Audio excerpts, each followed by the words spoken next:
Dixie Guitar Traders. The store's been here for 13 years, and me and a buddy of mine were customers for about 8 years before we bought the owner out 3 years ago, and we just kept the dream alive and kept the stock going and built it up, and this is what you see of it.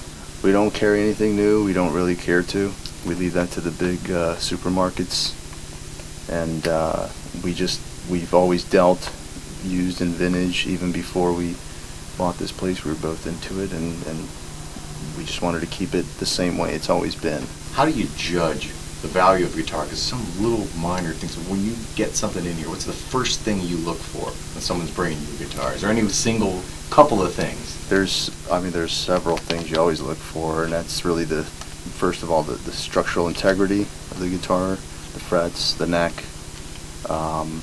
Electronics not so much, but the finish really is a very, very big part of the value of the instrument. The overall condition of it. Again, if it has the original hardshell case, also adds value to it. Any case candy, meaning any original paperwork, hang tags, manuals, anything that goes along with the era is always going to increase the value of the guitar. But really, when it first comes in, you want to play it just to see how your hands are reacting to it. Your hands will tell you certain things about the instrument. So those types of things. So what are some of the guitars you have in here that you think would be ones that stand out, that you think are interesting in some way in particular? Right now, we've sold some of our really, really cool pieces, but anything from a 72 Deluxe, we have a 70s Telly there. Let me see here. We've sold a lot of our really cool pieces. Here's an early Deluxe LP, 71. That's a very neat piece. We have a late 70s Univox copy of a Dan Armstrong. Very cool piece. That's a neat. Now, what would that guitar go for? Now, the original Lucite Dan Armstrongs are in the thousands. A copy is going to run you anywhere from 500 to 800, really, depending on. How does that guitar play? How does it play? Is it because I remember these being really heavy, if I'm not. Right. The weight is going to have a certain impact on it, but how does it play?